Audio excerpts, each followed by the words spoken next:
सर्व अच्युत गोत्रे बंधू आणि भगिनी, त्याचप्रमाणे साधू संतांना दंडोत प्रणाम. सर्वज्ञ श्री चक्रप्रभूंनी या सृष्टीमध्ये अवतार घेतल्यानंतर जीवाच्या हिताकारणे, भलाकारणे, अयोग्य जीवाला योग्य करण्यासाठी व ज्ञानाला प्रेमाला पात्र करण्यासाठी ज्या अनंत लीळा महाराष्ट्रात परिभ्रमण करत करत केल्या, त्या लीळेतून जो आपल्याला समज दिला आहे, ज्ञान दिलं आहे, बोध दिला आहे, जाणीव दिली, ती बोध जाणीव समजून उमजून घेऊन आपल्या जीवनामध्ये उतरून आपण परमेश्वराच्या बरोबरच आपला आध्यात्मिक जीवन प्रवास करत करत परमेश्वराला प्राप्त करण्याचा प्रयत्न करत आहोत. एकदा असं संध्याकाळचा पूजा अवसर झालेला आहे आणि अंगणातील लिंबाच्या झाडाखाली देव आसनावरती उपिष्ट होते आणि अगदी त्याच वेळेस दादोस आलेले होते. चांदणं पडलेलं होतं, सायंकाळची वेळ होती आणि दादोस आल्यानंतर परमेश्वराला 100 दंडोत घातले, नमस्कार केला, सर्वज्ञांपुढे सुपारी ठेवली आणि त्याच वेळेस देवाला लक्षात आलं की यांना कुठंतरी जायचं आहे. म्हणजे दादोस अगोदरच आलेले असावेत आणि जाण्यासाठी परमेश्वराला ते दंडोत घालून सुपारी देऊन निरोप घेण्यासाठी आलेले आहे. मग देवाला लक्षात आल्यानंतर देव म्हणतात, महात्म्याला सकाळी कुठे जायची इच्छा आहे का? ज्या अर्थी तुम्ही सायंकाळीच येऊन 100 दंडोत घालतात, सुपारी देतात, त्या अर्थी तुम्हाला सकाळी कुठंतरी जायचं आहे. सकाळी जमणार नाही म्हणून आपणही बी कधीतरी अगोदरच भेटून घेतो आणि प्रवासाला निघतो. तशा पद्धतीनं दादोसांनी सायंकाळीच देवाला भेट झालेली आहे. आणि मग ते म्हणतात, जी सर्वदेव म्हणतात, कुठं? घाटावर की गंगा तीराला? आता घाटावर आणि गंगातीर, गंगातीर म्हणजे एक सदन भूभाग आणि घाटावरती म्हणजे थोडासा दुष्काळी भाग. अशा पद्धतीनं देवाने त्यांना विचारलं तर ते म्हटले, जी गंगा तीराला.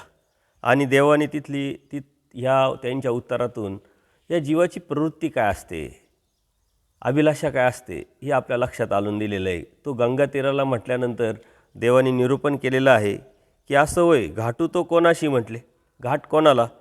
आणि ज्याचा हृदयी परमेश्वर असे त्यायासी की, ज्याच्या हृदयी परमेश्वर आहे, ज्याला फक्त परमेश्वर हवा आहे, कोणत्याही प्रकारची अपेक्षा नाही, दृष्टपर भावना नाही, तो घाटावरती जाईल. म्हणजे अशा ठिकाणी जाईल की जिथं सदनता नाही, खूप काही चांगली भिक्षा मिळण्याची शक्यता नाही, मानपान मिळणार नाही आणि लोक आपल्या साधनेमध्ये डिस्टर्ब करणार नाही. सदनता आली म्हणजे आपोआपच आपल्याला चांगली भिक्षा भेटते, मानपान भेटतो, पूजा भेटते आणि त्या ठिकाणी जाण्याची प्रवृत्ती कोणाची असते की ज्याला दृष्टपर भावना आहे, अभिलाषा आहे, स्वार्थ आहे आणि म्हणून तोच गंगा तीराला जाईल.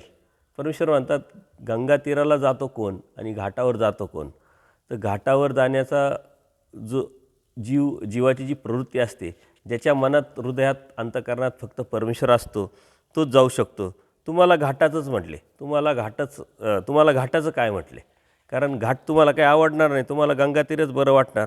कारण गंगातीरावर ब्राह्मणांना निर्वाणासाठी जमिनी दिलेल्या आहे, सुपीकता आहे, लोक मानपान करतात, पैसे देतात, श्रद्धावान लोक आहे, आदराने वागणारी शिष्यमंडळी आहे, चांगल्या पदार्थाची तुम्हाला युक्त भिक्षा, उत्तम तांदूळ, उत्तम शेवया, गावापासून बनवलेल्या ज्या बी गोष्टी तुम्हाला अपेक्षित आहे, खीर वगैरे जे आवडतात, त्या तुम्हाला गंगातीरालाच भेटणार आणि म्हणून तुम्हाला गंगातीरच आवडणार आणि म्हणून तुम्ही गंगातीराला जाणार, असं परमेश्वराने अप्रत्यक्षरित्या त्यांना सांगितलं. आपण यातून खूप समजून घेण्यासारखी गोष्ट आहे की साधकाला अभिलाषा कशाची आहे आणि त्यानुसार तो कसा करतो. अर्थात अंतःकरण जर त्याचं शुद्ध झालेलं आहे आणि अंतःकरणात तो जो स्वस्थ शांतता झालेला आहे, त्याला कशाची अभिलाषा नाही, तो कुठेही राहिला तरी त्याला काही फरक पडत नाही. तो जंगलात गेला तरी सारखंच, समाजामध्ये राहिला तरी सारखंच, संबंधियांमध्ये राहिला तरी सारखंच, गर्दीच्या ठिकाणी राहिला तरी सारखंच. कारण अंतःकरणात अभिलाषा नाही, दृष्टपर भावना नाही, तूची व्हावा तोची भेटावा, ही स्वस्थता, ही मानसिकता आणि ही वासना अत्यंत गरजेची आहे. ज्याच्या मनात अशी वासना नाही, तो मात्र विचार करेल, चिंतन करेल, कुठं काय भेटेल, कुठं आपला दिवस जाईल, कुठं आपल्या अपेक्षित जे अपेक्षा आहे, अभिलाषा आहे, लालच आहे, आवड आहे, ते भेटेल आणि त्या अनुषंगाने तो भूप्रदेश निवडत. ज्या ठिकाणी जाण्याची इच्छा आहे त्या ठिकाणातून आपल्याला काय प्राप्त होतं त्याच्यानुसारच वासना जीवाची असते आणि त्याच्यानुसारच तो जात असतो. परमेश्वराने सांगितलं की गंगा तीरावरती म्हणजे सदनतेच्या ठिकाणी जो जातो त्याला परमेश्वराची अपेक्षा नसते, अंतःकरणात परमेश्वर नसतो, त्याला पदार्थांची अपेक्षा असते. आणि जो घाटावर जातो, ज्या ठिकाणी काही भेटणार नाही, त्या ठिकाणी जाण्याचा उद्देश फक्त त्याच्या अंतःकरणात देव आहे आणि त्याला देवच पाहिजे आहे. मग त्याला ती अपेक्षाच नसते. ती मानसिकता त्यांनी तोडून टाकलेली असायला पाहिजे की मला देव जर असेल, भेटायला पाहिजे असेल, तर मला काय भेटतं आणि कुठं भेटतं, मी कुठं आहे आणि कुठं नाही यांनी काही फरक पडत नाही. जंगलात गेला परंतु चिंतन करत बसला तर, अभिलाषा करत बसला तर, मला हे भेटायला पाहिजे, मला ते भेटायला पाहिजे, की संबंधियांचा विचार करत जर बसला तर त्या जंगलात जाण्याला काही अर्थ नाही आहे. आणि संबंधियांमध्ये राहिला आहे किंवा जवळ राहिलेला आहे, समाजामध्ये राहिलेला आहे, मार्गात राहिलेला आहे, गरजेच्या ठिकाणी राहिला आहे, परंतु आंतरिक भावना त्याची एकांतातली आहे. तो फक्त आणि फक्त परमेश्वराला प्राप्त करण्याचाच उद्देश ठेवून, ध्येय ठेवून आपली साधना करत असेल तर त्याच्यासाठी ते जंगलच आहे. परंतु ही साधना आहे आणि ही कोणतीही गोष्ट कोणालाही लाभत नाही आणि कोणालाही करता येईल याची गॅरंटी नाही. आणि म्हणून परमेश्वराने तत्त्वज्ञान सांगत असताना आंतरिक आणि बाह्य कोणाला सांगितलेलं आहे की जो करू शकत नाही त्याला बाह्य अंगाने त्याला दूर जायचं आहे. जो आंतरिक अंगाने करू शकतो तो कुठं राहतो, कुठं राहू शकतो, त्यांनी काही फरक पडत नाही. परंतु ही साधना आहे, ही प्रत्येकाला जमेल असा विषय नाही आहे. परंतु दादोसांच्या माध्यमातून परमेश्वराने खूप मोठं तत्त्वज्ञान सांगितलेलं आहे. आतून तुटलं पाहिजे, लागले पण गेलं पाहिजे आणि अंतःकरणात तोची व्हावा, तोची भेटावा ही भावना, ही वासना असली पाहिजे. अनंत सामायतेत अनिक न सामाय, अनेक सामायतेत अनंत न सामाय, का अनंत तो अनंत की. कारण परमेश्वर जर आपल्या हृदयात आहे तर आपल्याला अनेक गोष्टीची काही अपेक्षाच राहत नाही. आणि अनेक जर आपल्या गोष्टी हृदयात असेल तर अनंत परमेश्वर राहू शकत नाही. कारण अनंत तो अनंत की. परमेश्वर जर आला तर दुसरं काहीच येऊ शकत नाही. पण परमेश्वर कळाला पाहिजे, समजला पाहिजे, जाणवला पाहिजे, उमटला पाहिजे आणि तोची भेटावा, तोची व्हावा ही वासना उभी राहिली पाहिजे, जिवंत झाली पाहिजे, उत्पन्न झाली पाहिजे. तेव्हा मात्र तो कुठेही गेला तरी काही फरक पडत नाही. परंतु ही प्रवृत्ती निर्माण होणं, ही अवस्था निर्माण होणं हे बौद्धिक आणि ज्ञानाचं लक्षण आहे, परमेश्वराच्या कृपेचं लक्षण आहे. आणि ते प्रयत्नपूर्वक साधकांनी जर केलं तर आपण कुठं राहतो यापेक्षा कसं राहतो याला खूप मोठं महत्त्व निर्माण होतं. दादोसांच्या माध्यमातून परमेश्वरांनी पुन्हा एकदा ह्याच गोष्टीवरती अधिक प्रकाश टाकलेला आहे. का घाट तो कुणासाठी म्हणले, अदृष्टार्थी, ज्याला परमेश्वर हवं आहे, ज्यांना परमेश्वर प्राप्त व्हावा अशी उत्कट इच्छा आहे त्यांच्यासाठी म्हटले. तिथं काय आहे आणि काय नाही आहे त्यांनी काही फरक पडत नाही. आणि परमेश्वर परायण आहे त्याच्यासाठी तर निसर्गरम्य डोंगरात नैसर्गिकरित्या जंगल जे बी आहे, जसं आहे, जशा पद्धतीचं आहे, जे भेटतं आहे त्याला कोणत्याही प्रकारची अभिलाषा नाही, अपेक्षा नाही. तो जंगलात राहिला काय, याच्यात राहिला काय, परंतु तो एकांतात रमेल. त्याला डोंगरदऱ्या आवडतील, ज्याला खूप काही पदार्थांची अभिलाषा नाही आहे तो तिथं राहील. आणि तो एकांत परमेश्वरालाही अपेक्षित आहे. परमेश्वर अभिलाषा करतात की हा जो साधक आहे हा दरकुट्यामध्ये कसे राहील. आणि जे संबंधी आहे त्यांना स्वार्थ आहे की हा पालखीत कदा रमेल, गाडीत कदा रमेल, पैशात मानपानात कसा रमेल, जेणेकरून आपल्याला त्याचा फायदा होईल. तर परमेश्वरा काय अभिलाषा करतात हे अत्यंत महत्त्वाचं आहे. आणि त्याच्यापेक्षा आपली काय अभिलाषा निर्माण झालेली आहे, आपल्याला कोण हवं आहे, आपल्याला काय हवं आहे. आणि म्हणून परमेश्वर ज्याला हवा आहे, ज्याला अपेक्षित आहे त्याचं हृदय, त्याची विचारधारा, त्याची दृष्टी मात्र वेगळी असते. आणि परमेश्वराव्यतिरिक्त ज्याला जे हवं आहे त्याची दृष्टी, त्याची अभिलाषा, त्याची अवस्था मात्र वेगळी असते. ही दोन जो वर्ग परमेश्वराने सांगितलेलं आहे. त्यांनी सांगितलं की अशा शीतल सावल्या वनराईमध्ये तो रमतो, ज्याला कोणी दिसत नाही, ज्याला खूप माणसांची गर्दी आवडत नाही, गलबल्यात त्याला सुख वाटत नाही आणि त्याला फक्त एकांत, त्या परमेश्वराचं चिंतन, त्याचं शास्त्र, तशा पद्धतीनं त्याचं स्मरण, अशा पद्धतीनं जो परमेश्वराच्या ठिकाणी रमतो त्याला मात्र गर्दीत आवडणार नाही. आणि गर्दीत ज्याला आवडते, गलबाला ज्याला आवडतो, अभिलाषा ज्याला आहे तो मात्र परमेश्वराच्या ठिकाणी रमत नाही. अशा पद्धतीनं परमेश्वराने बरंच असं चिंतन तिथं केलं, बरेच असं आपल्याला निरूपण केलं अप्रत्यक्षरित्या दादोसांच्या माध्यमातून.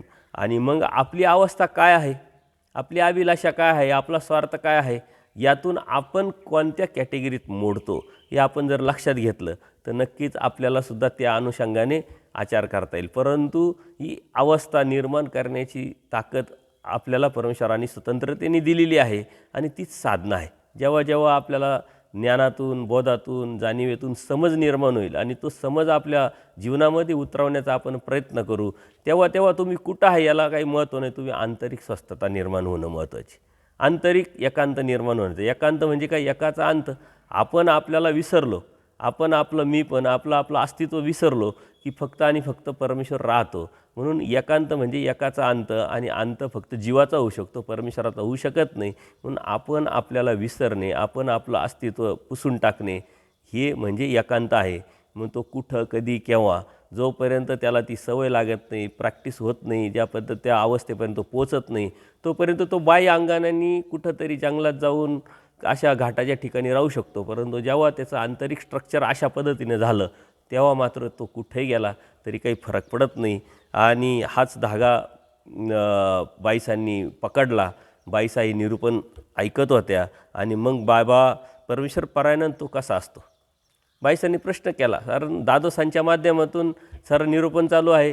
दादोसांना त्यांची जाणीव, त्यांची क्वालिटी, त्यांची अवस्था परमेश्वराने एक अप्रत्यक्षरित्या जाणीव करून दिली. ते वशाळले, त्यांचा चेहरा पडला, त्यांना गिल्टी फील झालं. त्यांच्या लक्षात आलं का आपली चोरी परमेश्वराने पकडलेली आहे आणि आपली काय अवस्था, आपली काय योग्यता आणि काय पात्रता आहे हे परमेश्वराने आपल्याला स्पष्ट दाखवलेलं आहे. परंतु दादोस हे माध्यम आहे.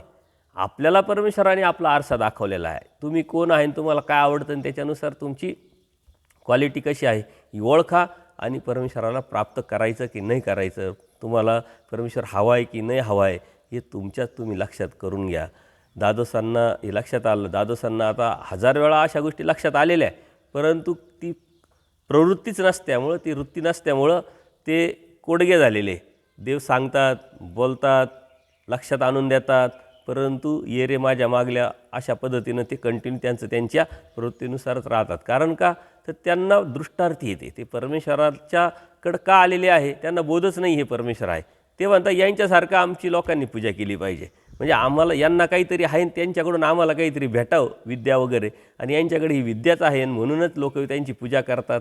त्यांना समजतं, कळतं ज्या बी गोष्टी आहे तर हे त्यांच्या लक्षात येत नाही, कारण त्यांना बोधच नाही. बोध परमेश्वराने देऊ शकले नाही. याचा अर्थ का तर बिडारावर काय बिडार नाही, कारण ते विद्यावंत असल्यामुळे, दुष्टार्थी असल्यामुळे परमेश्वर त्यांना देऊ शकत नाही. देण्याची इच्छा आहे.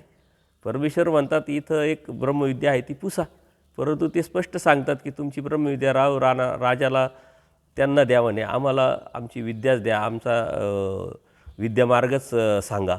तर त्यांना ती अपेक्षा आहे. म्हणून दृष्टार्थी जो बी दृष्टपर अभिलाषेपोटी परमेश्वराकडे आलेला आहे तो परमेश्वर देऊ पाहतोय, परंतु आपल्याला घेता येत नाही. का तर आपण एक भिंत बांधून टाकलेली, मला हे नको आहे, मला हेच पाहिजे, अशा पद्धतीनं आपली मानसिकता आपण निर्माण करून घेतली. म्हणून दृष्टार्थाच्या पलीकडं जाऊन जेव्हा आपण समजून घेऊ धर्म, परमेश्वराची भक्ती, तेव्हाच खऱ्या अर्थाने परमेश्वर आपल्याला द्यायला सुरुवात करेल आणि मग त्यातून आपल्याला परमेश्वरसुद्धा भेटेल. बाईसांनी हीच गोष्ट पकडली आणि मग परमेश्वर परायण तो कसा असतो, म्हणजे परमेश्वरच हवा अशा अपेक्षेचा जीव, त्याचे लक्षणं काय असतात असं स्पष्ट विचारल्यानंतर देव म्हणतात बाई एक पुरुष पाहून आहारी. मग आता हे सर्व आहारावर आलं, कारण अभिलाषा नसली का आहार आपोआपच कमी होऊन जातो, काय लागत नाही. जेव्हा त्याच्या लक्षात येतं ना की आपल्याला काय लागतं ना, आपण आयुष्यभर काय काय वणवण करत होतो, किती कमवत होतो आणि किती आपल्या नावावर आहे आणि किती आपल्या खात्यात आहे, याला काही अर्थ नाही. कारण लागतं आपल्याला काय, सकाळी थोडंसं संध्याकाळी थोडंसं, याच्या व्यतिरिक्त काहीच लागत नाही. आणि तेच परमेश्वराने आपल्याला सांगितलं आहे का परमेश्वर अपेक्षित असलेला, परमेश्वर परायण असलेला हा जीव ह्या जड पदार्थातून गेलेला असतो. तेव्हा चेतनाचा तर विषयच नाही, परंतु जड पदार्थातून तो गेलेला असतो.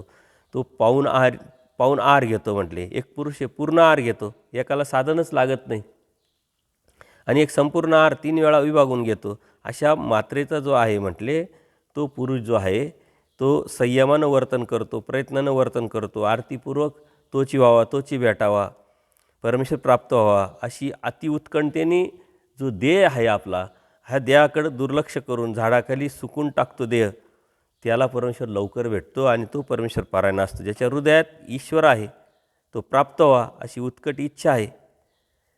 आणि मग हे सर्व निरूपण केल्यानंतर बाईसा म्हणतात हो का बाबा. मग सर्व बाई पोराला कीर्तीपर हे सर्व आवडतं, त्याला ख्याती पाहिजे, उत्तम प्रसिद्धी पाहिजे, वैराग्य करायला आवडतं, परंतु हे कीर्ती कठ्याच्या दृष्टांताप्रमाणे असं परमेश्वर पोराला म्हणजे दादोसांना, दादोस समोर आहे आणि हे निरूपण चालू आहे. बाईसांच्या माध्यमातून आता दादोसांना अजूनही देव सुनावतात, पण अप्रत्यक्षरित्या दादोसांना देव सुनावतात असं समजायचंच नाही आहे. देव आपल्याला सुनावतात, देव आपल्याला सांगतात, देव आपल्याला समज देतात, देव आपल्याला समजावतात. हे जेव्हा आपण तिथं स्वतःला बघू तेव्हा त्याचा परिणाम आपल्यावर आहे. अन्यथा दादोसांना सांगितलं, आचार्यांना सांगितलं, बाईसांना सांगितलं, मग आपला काय रोल त्याच्यात, आपला काय संबंध? तर आपण परमेश्वराबरोबर सन्निधानात जाऊन परमेश्वराबरोबर आपला आध्यात्मिक प्रवास करतो आहे याचा अर्थ परमेश्वर आपल्याला सांगत आहे. जेव्हा आपण आपल्यावर ओढू तेव्हाच ते आपल्याला लक्षात येईल. आणि मग परमेश्वराने बाईसांनी विचारलं की देवा कीर्तिकठ्याचं म्हणजे काय? आणि मग देवाने एक सुंदर असा दृष्टांत सांगितला आहे का कौनी एक कठी असे म्हणजे तो देवतेची पूजा करतो, देवतेचा गुरु आहे, देवतेचा पुजारी आहे आणि तो तिथं सर्व साफसफाई करतो, सडामार्जन करतो, देवतेची पूजा अर्चा करतो, सकाळ दुपार संध्याकाळ आरती करतो, स्वच्छता ठेवतो. मग लोक येतात, लोक त्याची स्तुती करतात, वा वा पुजारी वा तुम्ही तर खूप चांगलं करतात.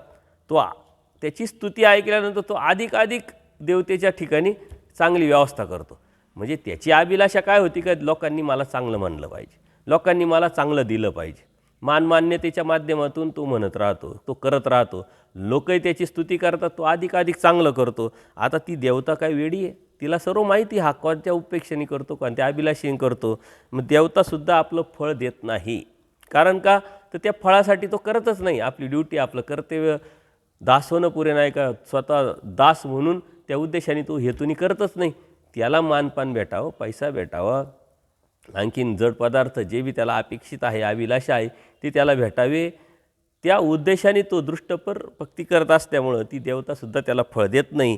परंतु मग त्याला काहीच होणार नाही का नाही म्हणे त्याला कीर्तीचं फळ होईल. कारण त्याने कीर्तिपर केलेलं आहे, कीर्तिपर केलेलं असल्यामुळं त्याला कीर्तीचं फळ होईल.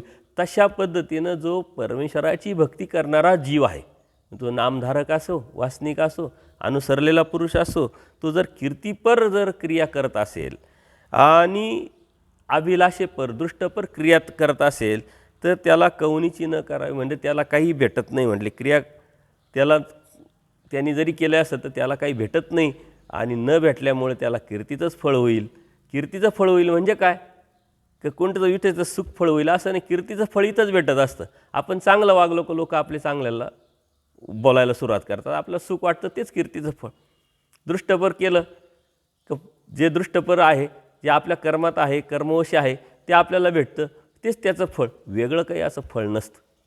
आणि आपल्याला त्यातून बरं वाटतं, सुख वाटतं, त्या अनुषंगाने आपण करीत राहतो आणि त्या अनुषंगाने करत असल्यामुळं लोकही ते आपल्याला देतात आणि ते देणं, ते भेटणं हेच फळ असतं.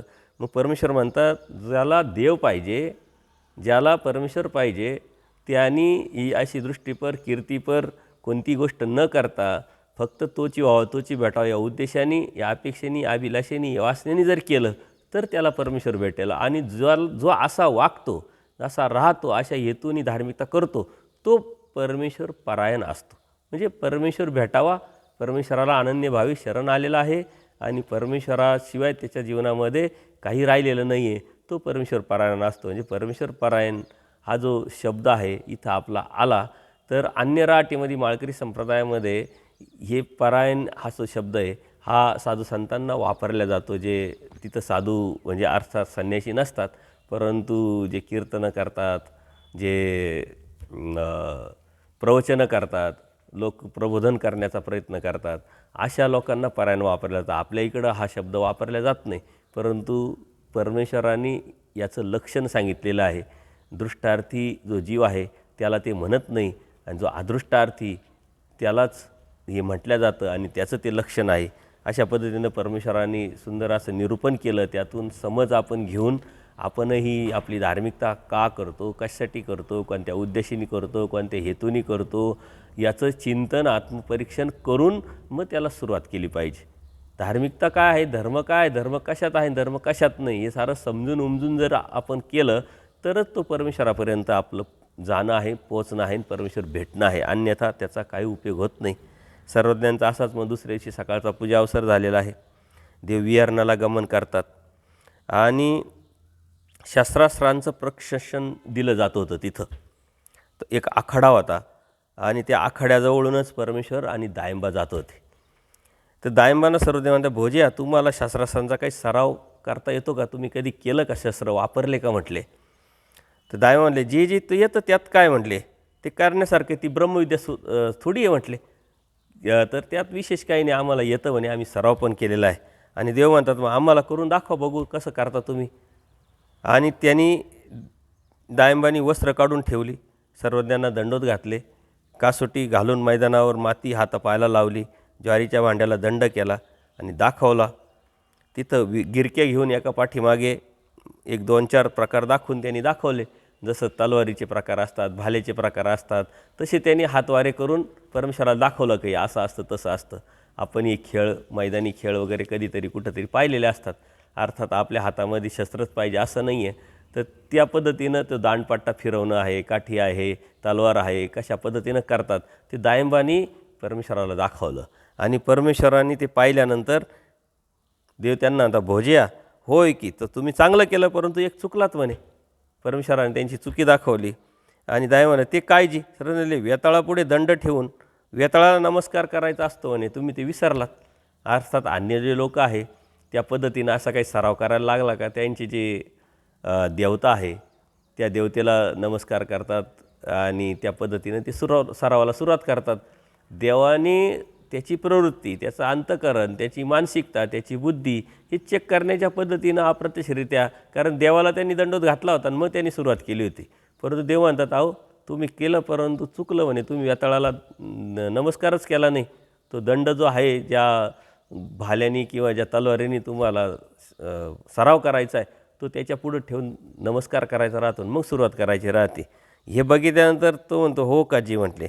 मग त्याच्या लक्षात आलं हो का जी म्हणे आम्ही वेताळाला कशाला नमस्कार करू, आम्ही आता वेताळाचे थोडं राहिलो म्हणे, आमच्या गोसाव्यांचा आम्ही झालो आणि आम्ही गोसाव्यांना नमस्कार करू, दंडोत करू म्हटले. असं म्हणून दायमाने सर्वज्ञांना नमस्कार केला, दंडोत घातले, बसले. सर्वज्ञांनीसुद्धा स्मित हास्य केलं, कारण देवाला ते अपेक्षित होतं. आपणही कळत न कळत प्रसंगानुरूप किती परमेश्वर आपल्या हृदयात आहे त्यानुसार आपल्याला ते आठवत राहतं. नाही तर आपण समाजात गेलो की आपण अप्रत्यक्षरित्या दैवराटीचे आहोत, परमेश्वराचे भक्त आहोत असं विसरून जातो आणि त्यांच्यासारखंच होऊन जातो. परंतु आपण ते भान ठेवून सतत आपण कोणाचे आहोत याची जाणीव ठेवली पाहिजे. देवानेसुद्धा हास्य केलं आणि त्या प्रसंगानुरूप शिंदे राण्याचा दृष्टांत सांगितला, अत्यंत महत्त्वाचा. कोणी एक राजा असतो, म्हणजे कोणीतरी एक राजा असतो आणि त्या राजाच्या पदरी जशी बरेचसे लोक असतात तसं शिंदे राणी म्हणजे शिंदे आडनावाचे लोक असा एक सरदार असतो म्हटले. कालानुक्रमे आता राजे म्हटल्यानंतर लढाया होणार, हारणं असणार, जितणं असणार, सर्व होणार म्हटले. त्या पद्धतीनं त्या राजाला एका दुसऱ्या राजाने चढाई केली, त्यांचं लढाईत झाली. त्या लढाईमध्ये हा राजा हारला. आता हारल्यानंतर काय असतं का ह्या राजाचं सर्व सैन्य आहे, घरदारा आहे, ते बाकीचे सर्व शस्त्रास्त्र वगैरे आहे, पैसा आहे, तो सर्व त्या जिंकलेल्या राजाचा होतो. याचे जे नौकरदार असतात ते आता त्या जिंकलेल्या राजाचे होऊन जातात. अशा पद्धतीनं तो हारल्यानंतर त्यांनी ते राज्य सोडलं, निघून गेला. परंतु ह्या राजाने ज्यावेळेस राज्यावरती आपण बसलो त्यावेळेस हे सारे सरदार त्या राजाचे ह्या राजाचे झाले. परंतु हा शिंदे राणे जो होता तो मात्र एकनिष्ठतेने आपण ज्या राजाचे आहोत त्याच राजाचे आहोत, आपण यांची चाकरी करणार नाही अशा पद्धतीने तो राजदरबारात आला नाही, त्यांनी चाकरी केली नाही आणि तो काहीतरी आपला उदरनिर्वाह करण्यासाठी राज्याच्या बाहेर जाऊन राहायला लागला. भविष्यात जो राजा हरला होता त्यांनी चांगली तयारी केली आणि परत ह्या राज्यावरती चढाई केली आणि ह्या राजाला हरवलं आणि आपलं जे राज्य गेलेलं होतं ते पुन्हा मिळवलं. पुन्हा मिळवल्यानंतर तो राजा राजदरबारात आला. जिंकल्यानंतर आल्यानंतर त्यांनी सगळीकडे नजर मारली की जे आपले पूर्वीचे सरदार होते ते सरदार नंतरच्या काळात ज्यांनी आपल्याला हरवलं होतं त्याचे झाले आणि आता परत मी जिंकलो तर तेच सरदार त्याच राजदरबारात आता माझे झाले. ही सर्व नजर ज्यांनी तेव्हा फिरवली तेव्हा मात्र शिंदे राणे त्याला काही दिसले नाही आणि तो त्या बाकीच्या सरदारांना तो राजा विचारतो की शिंदे राणे कुठे ते दिसले नाही. आणि मग सर्वांनी सांगितलं का राजा तुम्ही हरल्यानंतर, तुम्ही निघून गेल्यानंतर शिंदे राणेंनी त्या राजाचा चाकरी पकडली नाही. आपल्या कुटुंबाचा उदरनिर्वाह करण्यासाठी तो गावाच्या राज्याच्या बाहेर गेला, काय मोलमजुरी करून आपलं काम, आपलं पोट भरायला लागला, परंतु त्यांनी चाकरी केली नाही. त्या राजाला अभिमान वाटला. राजाने मग स्वतः पालखी घेऊन वाजत गाजत घेऊन त्याला पालखीतून राजदरबारात आणलं आणि अर्ध राज्य देऊन स्वतः सारखं केलं. खूप मोठा दृष्टांत परमेश्वराने सांगितलेला आहे का तुमची निष्ठा कशी आहे, तुमचा हेतू काय आहे परमेश्वराचा, तुमचा भाव काय, तुमची उमट किती आहे आणि त्याच्यावरती तुम्ही किती प्रयत्नपूर्वक सातत्यपूर्ण एकनिष्ठतेने राहता याच्यावरती परमेश्वर तुम्हाला काय द्यायचं ते देत असतो. तशा पद्धतीनं परमेश्वराची भक्ती करत असताना जो अनुसरलेला जो पुरुष आहे त्याला अडीअडचणी येतात, संकट येतात, नामधारक आहे, वासनिक आहे, त्यांनाही कौटुंबिक जीवनामध्ये अडीअडचणी येतात, संकट येतात. मग ही संकट आले, अडीअडचणी आले, मग आपण मिश्र भक्ती करायची का, देवतेची भक्ती करायची का, काहीतरी कर्मकांड करायचे का, विधी करायचा का, अंधश्रद्धा जोपासायची का? नाही. किती अडचणी आलो तरी आपल्या पूर्वकर्माच्या त्या आपणच मिळवलेल्या अडचणी आहे, संकट आहे, प्रॉब्लेम्स आहे आणि माझा देव तो समर्थ आहे. त्या देवाच्या शरणागतीला गेल्यानंतर त्या देवाव्यतिरिक्त मी कोणालाही शरण जाणार नाही आणि जो देव जसा ठेवील तसाच राहील. जे बी संकटी आहे, अडचणी आहे ते मी भोगून संपवील, परंतु कोणतेही कर्मकांड, कोणतीही अंधश्रद्धा, कोणत्याही देवी देवतेला शरण न जाता, मिश्रभक्ती न करता एकनिष्ठ भक्तीवरच राहील. असा जेव्हा हा एखादा जीव राहील, मग तो नामधारक असो, वासनिक असो, साधू संत असो, अनुसरलेला असो, त्याच वेळेस परमेश्वराला त्याची प्रसन्नता निर्माण होऊन परमेश्वर सहाय्य करतात आणि त्याला परमेश्वर सन्निधान देतात, त्याला ज्ञान देतात, त्याला प्रेम देतात आणि त्याला पुनःसंबंध नेऊन प्राप्तीला घेऊन जातात. आपण तर बिनगाडगेचे बिनबुडाचे गाडगे. आपण परमेश्वराची भक्ती करत असताना संकट, आडी अडचणी येणं हा जीवनाचा अविभाज्य भाग आहे आणि ते कोणाचं आलेलं आहे, ते दुसऱ्याचं आलं आहे का नाही, ते आपलंच आहे. आपलंच खरकटं आपल्या जीवनात पाठीमागं जे असंत कर्म आपण केले त्याचंच दुःख आपल्या जीवनात आलेलं आहे आणि ते न समजता आपण परमेश्वर जो चैतन्यापर आहे, तो श्रेष्ठ आहे, त्याच्या पलीकडं काहीच नाही आहे याची जाणीव, याची बोध होऊनसुद्धा कर्मकांडाला शरण जातो. कर्मकांड कोणाचे?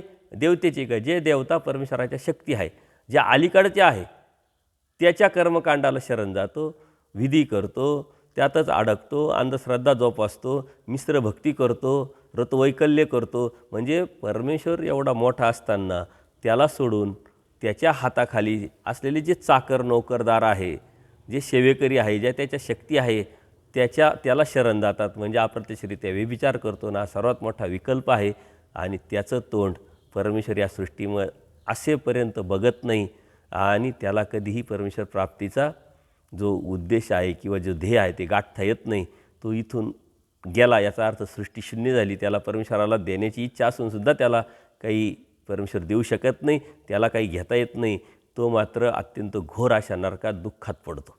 म्हणून किती संकट येऊ द्या, किती अडचणी येऊ द्या, किती प्रॉब्लेम्स येऊ द्या, ते आपले आहे आणि ते कधी ना कधी संपणारे आहे. असं कधीच कोणतं संकट नाही आहे की ते आलं ना आयुष्यभर राहिलं. असं कोणता प्रॉब्लेम नाही आहे की तो कायमस्वरूपी राहिला, त्याचा सोल्युशनच नाही. परमेश्वर म्हणता उपाय न पविजे असे काही असे, उपाय नाही असं काही नाहीच आहे. त्याच्यामुळं त्याच्यावर एकच उपाय आहे, परमेश्वराची भक्ती, परमेश्वराची प्रार्थना, परमेश्वराची भक्तीची एक निष्ठता, समर्थवादावरची निष्ठा ठेवून जर प्रार्थना करून आपण परमेश्वराचं होऊन राहिलो तर हे जे संकट, आडी अडचणी आपोआप दूर होतात.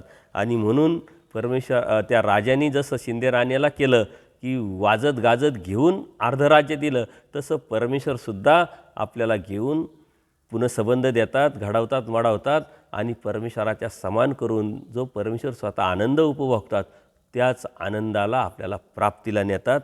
परमेश्वराला आपल्याला किती मोठं द्यायचं आहे, परंतु आपण छोट्या छोट्या गोष्टीनं जर घाबरायला लागलो आणि मिश्र भक्ती आणि अंधश्रद्धा कर्मकांड करायला लागलो तर मात्र आपल्याला कुठंच ठाव नाही.